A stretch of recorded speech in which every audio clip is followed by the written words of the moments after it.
बिहार की सत्ता के पावर सेंटर नीतीश कुमार के फिर से भारतीय जनता पार्टी के नेतृत्व वाले राष्ट्रीय जनतांत्रिक गठबंधन यानी एनडीए में शामिल होने की चर्चा तेज हो गई है। बिहार में सियासी पारा चढ़ गया है। वहीं अब तक नीतीश के लिए एनडीए के दरवाजे बंद होने की बात करने वाले बीजेपी के सुर भी नरम पड़ते जा रहे हैं। इन सबके बीच जेडीयू से लेकर आरजेडी और बीजेपी तक मेल मुलाकातों और बैठकों का दौर तेज हो गया है। नीतीश कुमार ने जनता दल यूनाइटेड के सभी सांसदों और विधायकों को अपने अगले आदेश तक पटना में मौजूद रहने के लिए कहा है। नीतीश सरकार के मंत्री अशोक चौधरी ने राजभवन पहुंचकर राज्यपाल से मुलाकात की। वहीं बिहार विधानसभा में विपक्ष के नेता विजय कुमार सिन्हा के आवास पर बीजेपी विधायकों की आपात बैठक हुई। बीजेपी की गठबंधन सहयोगी हिंदुस्तानी आवाम मोर्चा के प्रमुख जीतनराम मांझी ने भी अपने सभी विधायकों से 25 जनवरी तक पटना में ही रहने के लिए कहा है। जीतनराम मांझी ने नीतीश कुमार को पलटू राम बताते हुए कहा कि जब एक बार पलट चुके हैं तो दूसरी और तीसरी बार पलटने में क्या दिक्कत है। उन्होंने यह भी जोड़ा कि अगर जेडीयू एनडीए में आती है तो हम इसका विरोध नहीं करेंगे। मांझी ने साथ ही यह भी दावा किया कि नीतीश कुमार तेजस्वी यादव को सीएम बनाने के वादे के साथ महागठबंधन में शामिल हुए थे। मुझे पहले से मालूम था कि वो तेजस्वी को सीएम के रूप में बर्दाश्त नहीं करेंगे। मांझी का यह बयान लोक जनशक्ति पार्टी के अध्यक्ष चिराग पासवान के घर हुए राजनीतिक जुटान के ठीक बाद आया है। मांझी के साथ ही उपेंद्र कुशवाहा भी चिराग के घर पहुंचे थे। चिराग ने भी जेडीयू के एनडीए में शामिल होने की संभावना जता दी है। विधायकों को आदेश निर्देश जारी किए जाने के सिलसिले के बीच लालू यादव ने अपने पुत्र और बिहार में डिप्टी सीएम तेजस्वी यादव के साथ मुख्यमंत्री आवास पहुंचकर सीएम नीतीश कुमार से मुलाकात की है। तेजस्वी ने इस मुलाकात को सामान्य बताते हुए सीट शेयरिंग पर चर्चा की बात कही है। उन्होंने यह भी दावा किया कि लालू यादव और नीतीश कुमार एक ही हैं। हम सभी लोग नीतीश कुमार के नेतृत्व में काम कर रहे हैं। तेजस्वी ऑल इज वेल का संदेश दे रहे हैं। तो वहीं आरजेडी और जेडीयू के बीच क्रेडिट की बार भी छिड़ा हुआ है। आरजेडी 15 साल बनाम 15 महीने का नारा बुलंद कर रही है। लालू यादव और तेजस्वी यादव के नीतीश से मुलाकात को बढ़ी तलखी कम करने की डैमेज कंट्रोल की कोशिश के तौर पर भी देखा जा रहा है। ऐसा इसलिए भी है क्योंकि जब से नीतीश कुमार दूसरी बार महागठबंधन में आए हैं, पिछले 2 महीने की बात छोड़ दे तो गाहे बगाहे राबड़ी आवास की दूरी अपने पैरों से नापते रहे हैं। पिछले कुछ दिनों से यह सिलसिला थम सा गया है। सीएम नीतीश मकर संक्रांति के मौके पर लालू के दही चूड़ा भोज में शामिल होने जरूर पहुंचे, लेकिन रुके 7 मिनट दही टीका भी उनके माथे पर नजर नहीं आया। आरजेडी और जेडीयू दोनों ही दलों के बीच नीतीश सरकार के कामकाज का क्रेडिट लेने की होड़ चल रही है।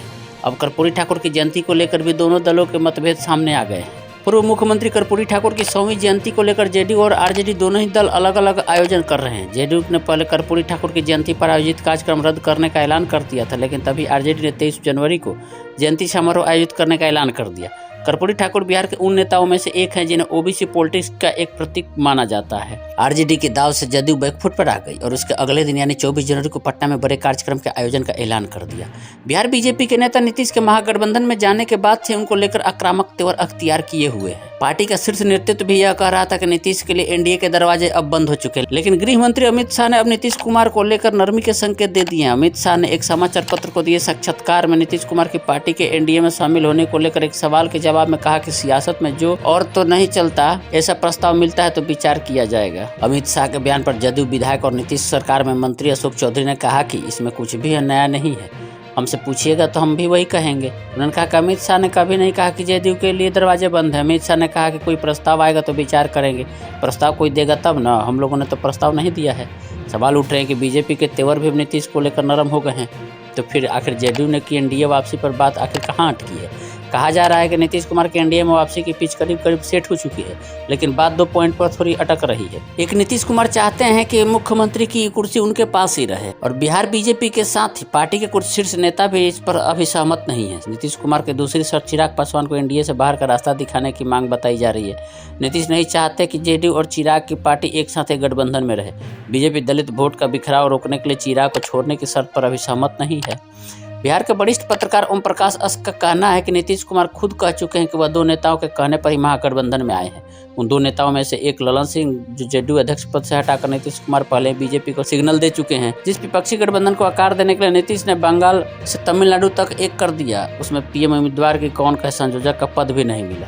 अगर वह महागठबंधन में रहते हैं तो पीएम की कुर्सी मिलने से रही। 2025 के बाद सत्ता मिलने पर भी सीएम की कुर्सी जानी तय है, क्योंकि खुद तो तेजस्वी के नेतृत्व में चुनाव लड़ने का ऐलान कर चुके हैं। वे जानते हैं कि अभी मौका है। लोकसभा चुनाव में सूबे की 40 सीटें जीतने के लक्ष्य के साथ बीजेपी उनको फिर से उनकी शर्तों पर साथ ले भी सकती है। बीजेपी के पास सूबे में कोई बड़ा चेहरा भी नहीं है जिसे नीतीश की सीएम कुर्सी की भी सुरक्षित रह सकती है।